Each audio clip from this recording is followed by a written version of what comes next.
Cookie terrorist-singna nongmai kapsilaktuna chingai PS ki OC Inspector Tuingam amasung mahaki khongloising hatnanam hotnaramle. Tha asigi tara Nepal gi nungtin pobopta Imphal dagi ukhrul da leiba mayumda hankiba micham singna tonglakpa gari ahum mari na Imphal ukhrul lambi gi TM kasom yausalakpada cookie terrorist singna nongmai na kapsilakpadagi panduna misam ani laikidaba amasung amabuna sohan khiba tawdok thokhiba mafam aduga irap lapna daba mafam amada singai police station gi officer in charge Inspector Tuingam Ningsen amasung mahaki loiner pasing na tongba gari da amuka hanna nongmai kapsilaktuna OC amasung police personnel singbo hatna na honaramle thawdok singrang numidang wairam pung 5 yankai mangarom tarakpada thokhibani thawdok thokriba mafam asi Ukhrul district ki manung chanba Laho Khul gi lengang singi Trai Junction haina khangnaba mafam dani mafam asida chingai PS ki OC na lusingba timna Ukhrul district ki police ki gari Tata Yodha ama siznaduna mathau pangthor khibani mafam asida mahaki mahut chinanaba atopa officer amana lusingba personnel sing lakpadagi OC asina mahaki personnel sing galonana gari asida tongkaltuna Ukhrul district police headquarter tamna lakpa horukpada TM kasom yaugadaba minute ani rongi lambi khaktabak ngaisilaklaba mafam amada Mongkot Chepu amasung Yaulet Khulomdagi sniper rifle siznaduna cookie terrorist singna nongmai kapsilakhibani hairi nongmai maruna palaba police ki gari asigi mamangda alto car amasu chatli puna gari anina Ukhrul district headquarter tamna lakpa horukpada khanghaudana nongmai kapsilakhibani cookie militant singna sniper rifle siznaduna attack asi sathartuna police ki gari da nongmai maru ani palabasu masigi manungda tongba personal singdi asopandi yauhodre hari nongmai maru ani gi manungda amana gari gi body palaga phawdokhi atopa maru amana gari gi thongnau dagi paisilaklaga phawdok pangamdana gari manungda takhi hari nongmai maru asigi projectile gi matungina sniper rifle dagi awang bajingthak dagi kaptharakpa oigani thajanari attack asi sathakrakhabasu OC Tuingam Ningsen na lusingba personnel sing na khuthanduna kapkide police ki team asina alto car aduda tungda mangda thauduna lakpada lambi da angauba machugi car ama khamjillambadagi thaidok nanaba hon speed khara taptharingai gi chairakta khudong chab laukhibani hari Mongkot Chepu amsung Yolet Khulgi Singdol Singda Cookie militant Singna Haujiksu Bunker Saduna Imphal Ukhrul lambi paringda chathok sasin tawriba mioi singda attack tawbigi thawong sing leptana chathari hairi trong laubi amasung gelmol gi mihat NIA amasung forensic expert singna yangsinba hokre Haujik phawbada lebak wathok oirukpadagi Manipur leingakna nemtha hanba ngamdriba tha asigi taruk amasung taret ki lonaba hingi nongyai matung pung 1:05 rom tarakpada trong laubi awang laikai da leiba oinam mangal ngambagi yumda bom kapsilaktuna mahaki loinabi ka tumliba pikliba macha ani bom machi na panduna laikidaba amasung thawdok aduga naknana leiba CRPF singna thausadabadagini haiduna thomjilluba yamda nongmai kaplakpadagi micham ahum laikidaba thawdok sing thokhiba mafam singda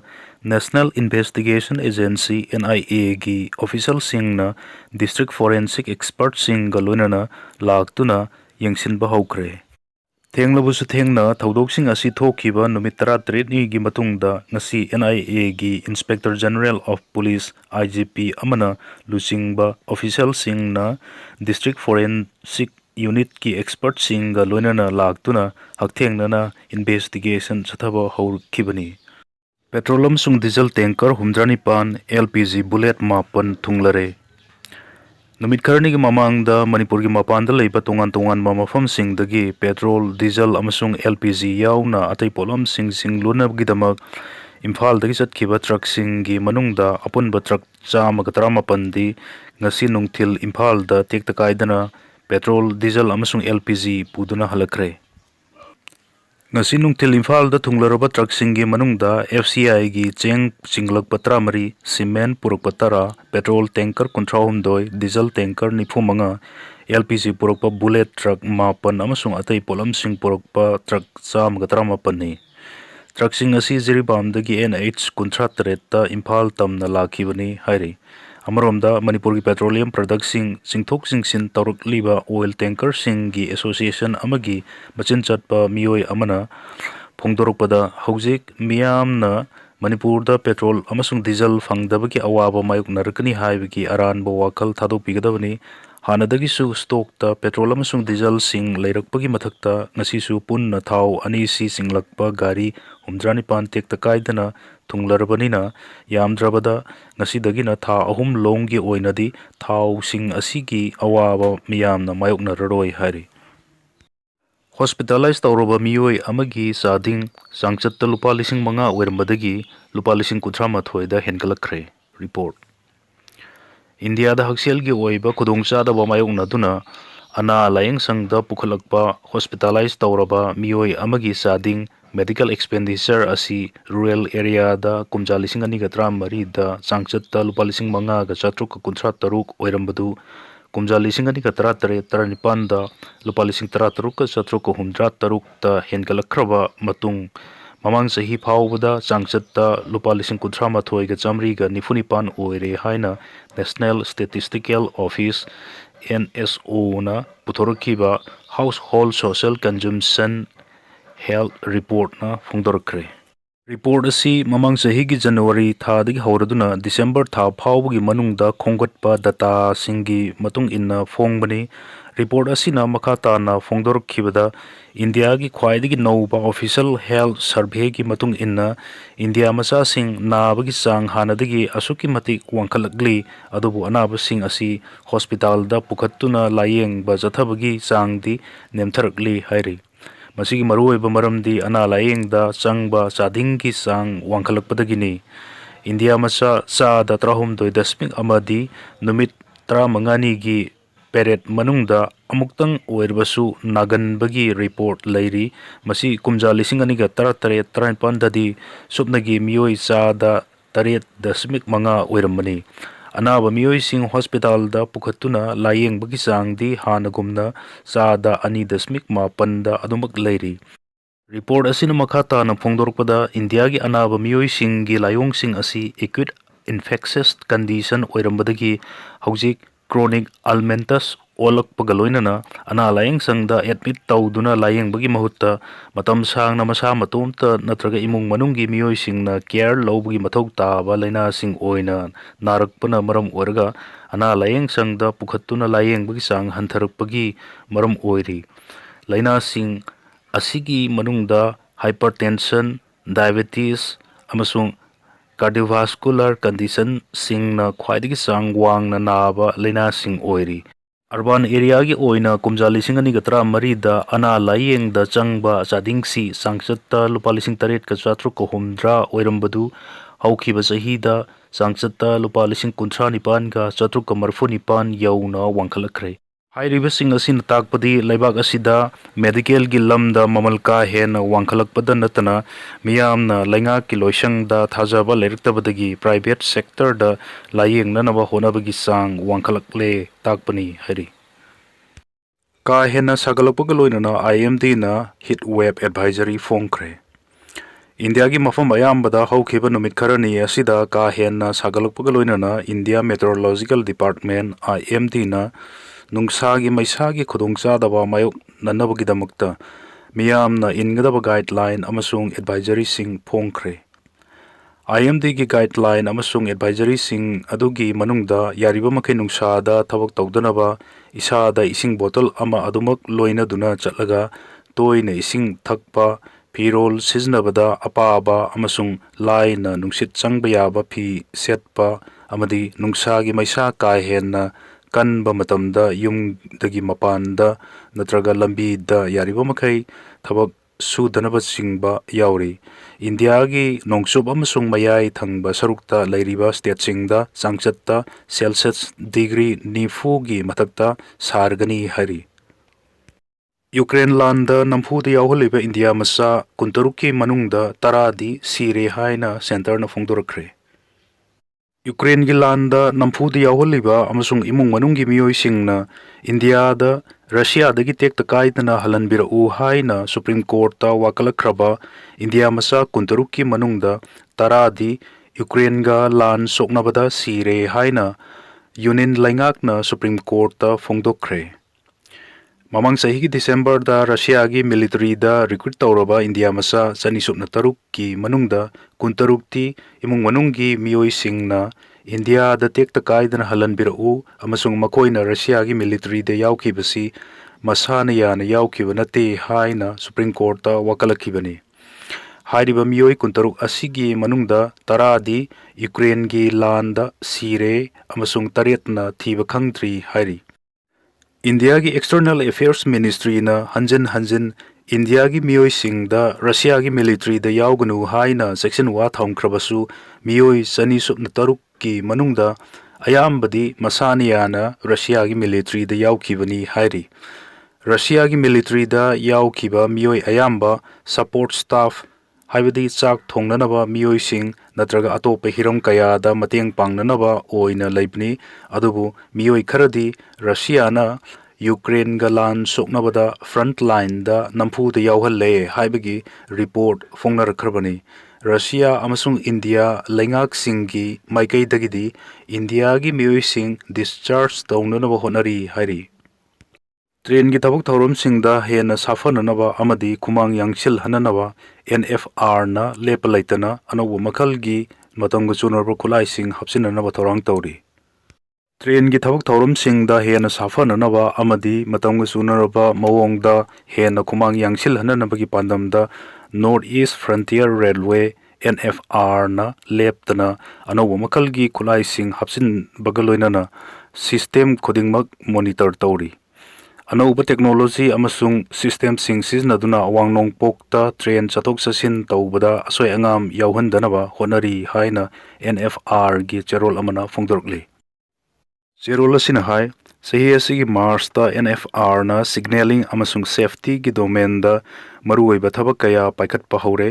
कातिहार Alipurduar Rangia अमदी Lamding division की station मंगा दा clamp type locking यावबा thick web switch point machine सिंग install तौरे कटिहार अलीपुरद्वार अमसुंग Tinsukia division दा लैबा station तरेत्ता सिस्टम इंटीग्रिटी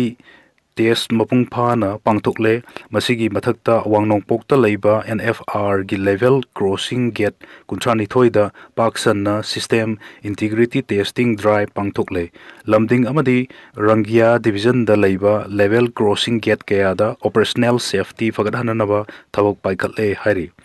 चेरोल असिना मखा तारदुना सिग्नलिंग इंफ्रास्ट्रक्चर चौखट हननबगिदमक तोंगान तोंगानबा डिवीजन दा लैबा लेवल क्रॉसिंग गेट सिंगदा स्लाइडिंग बूम तरा सादुना मथौ तौबा हौहनख्रे तिनसुकिया डिवीजन की स्टेशन अनीदा ऑटोमेटिक फायर डिटेक्शन अमसुंग अलार्म सिस्टम कमीशन तौख्रे तिनसुकिया डिवीजन दा अरीबा मैकेनिकल सिस्टम लौथोकलगा लेवल क्रॉसिंग गेट अनीदा इलेक्ट्रिक लिफ्टिंग बैरियर सिंग इंस्टॉल तौरे स्टेशन ट्रामाथोय अमदी लेवल क्रॉसिंग गेट तरानिथोइदा सिग्नलिंग केबल मैग्रिंग की थबक माइपाकना लोइसले डिवीजन खुदिंगमक्ता सेफ्टी इक्विपमेंट सिंग की रिलायबिलिटी हेंगत हननबा तोंगान तोंगानबा कैपेसिटी की सिग्नलिंग बैटरी लिसिंग चनी के यांखै निपान अहानबा सिंदोकले NFR ना इंफ्रास्ट्रक्चर कया अपग्रेड तौरिबसी अवांगनोंगपोक्ता ट्रेन ऑपरेशन दा असोय अंगाम यावहनदनबा अमसुंग मियाम की थाजबा मांगनदनबनी मतम पुनमुक्ता NFR ना मियाम दा हेना सेफ ओइबा अमसुंग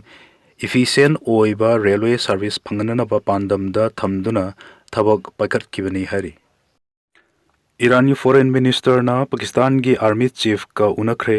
यूनाइटेड स्टेट्स का हकथेंगना वारी सानरोय हाइखरे इस्लामाबाद ना वातेमदुना चयोल निपाल लोम सुरकलबा यूनाइटेड स्टेट्स अमसुंग ईरान की लान असि लोइसननबा नहोंगना इंग तप्पगी वारी साननबा थौरांग तौरिंगै चेरक्ता ईरान की foreign minister Abbas Araghchi ngarang athengbada Islamabad ta thungladuna lebak adugi army gi luchingba field marshal Asim Munir ga unaduna maroi bahiram kayada wari sanakre. Iranian embassy na social media platform X ta thadrokpa atienba video amada foreign minister Abbas Arikatchi na field marshal Asim Munirga unaduna mifam pangthok khibada laibak adugi interior minister Mohsin Naqvi, national security advisor amasung inter services intelligence ki lusingba lieutenant general Asim Malik, Iran Foreign Ministry ki Wangangloi Ismail Baghahi amasung Iran ki Ambassador Rosa Amiri Moghadamsu yauki hari. Unikaba adugi mariksumba paudam sing Iran ki embassy na fongdok kidrabasu thajaba yaba Pakistan ki source amana leibak ani gi marakta hauji West Asia da thokliba lan asigi matangda kupna khana naina khibaga loinana Washington amasung Tehran gi marakta lagliba numit kharani asida ani suba tangkaki wari watai sananabagi matangda kupna khana naina khi hairi. Kana nainakhiba tuda Iran gi foreign minister Abbas Araqchi na Iran na kedongnungda Middle East ki lan asi loisinabagi matangda United States ka halthengnana wari sanaroi haina Pakistan gi lusingbasingda khanganki. Pakistan na watiam duna ani soba tangkaki lan gi waroisin puruknabagi mifam asi akaknaba matam di haujik phauba phongdokpa leinadri. Amrom the United States ki Special Envoy Steve Witkoff amasung advisor Jared Kushner su ngasi Islamabad ta chatkani haina tawrumba adu President Donald Trump na chaptanaba khangankre. Lusingba ani na Islamabad kidama khongsan nabagi thawrang tawrumba adu Iran ga ani suba tangkaki wari saduna hauji West Asia da thokliba lan asi waroisin puruknabagi khongthang amadani hairi. Myanmar junta na township humfu henbada state of emergency lauthokre. Handakta Myanmar president oina khankraba Min Aung Hlaing gi makhada leiba military junta na lebak adugi township humfu henbada numit marfutara ni gi state of emergency lauthokre. Emergency lauthokhiba adu township sing asida tha asiki kulumdoidagi chanaba hokre. Military junta na emergency lauthokraba township sing gi manungda Arakan army na kudum chansinduna thamliba mafum kaya su yauri Rakhine region da leiba township taramari amasung Chin state ki Palet wa da su Arakan army na kudum chansinduna military junta gi mathakta landa chathaduna leiba ki ingtappa kaihananabagi lakhibani hairi. Laingakna Constitution gi Article Chamri Gatara Nithoi A gi Makhada Mihat Mipun Tauba Thingnanaba Honaba amasung township sing aduda ing tappa amadi tangdu leitaba hanjalaknaba thorang sing paikalaktuna lakli. Laingakna paikaliba thorang sing asigi mayokta Arakan army na Rakhine state ta leiriba township kaya kudum chansinduna leiribani. Arakan army na kudum chansinduna leiriba mafam asi military junta na amuk hanna lausinanaba honariba asi achauba singnaba amasu oiri military junta na ngamkhaida leiriba maruoiba mafam singdasu ing tappa hanjalakna nabagi thorang da rebel group singi mathakta landa duna lakhibani. Thailand laingakna ngamkhaida leiba checkpoint sing thingjinkre Cambodia na ceasefire agreement ikai khumnadri phawba hangdoklaroi hari. Thailand laingakna Cambodia ngamkhai thangnabada leiba makoigi checkpoint sing athingba thamnabagi warep laukre haina defense minister lieutenant general Abdul Bunthum Jaroin na phongdokre. Ngamkhai gi checkpoint sing athingba thambagi khongthang paikhalakliba asi Thailand amasung Cambodia gi marakta ceasefire gi agreement thamlakhiba adu Cambodia na ikai khumnatriba phawba hangdoktanabagi firep laukhibani. Ministry asigi samaga kuntrama pansuba sahi ki kumon ga mari lenana pangthok pathoram amada wangang laduna Lieutenant General Abdul na Cambodia leibak ani ki marakta yanakhiba amasung mari leinaba bilateral mechanism singbu ngaktuna chatkadabani haiki. Cambodia na ceasefire agreement ikai khumnaba ulaktabadagi laingak na haukiba sagolsel numitta memorandum of understanding nifumari MOU nifumari cancellation tawbagi ayaba pikimni hairi. Lieutenant General Abdul Bunthum Roin na leibak adugi defense minister oina ngarang thabak paiba haukibaga loinana Thailand amasung Cambodia gi marakta leiba ngongkai gi checkpointsing laingakna amuk hanna hangdoknabagi firep lauba leitri haina phongdokkioni. Laingagi oiba thoksil thaurangsing miyamda mamutta na thamladuna haukiba sahi December da leibak ani gi marakta thamnakiba ceasefire gi agreement asi Cambodia na papungpha na ikai khumnadriba fauba ngongkai da leiba checkpointsing athingba thamki gani hari.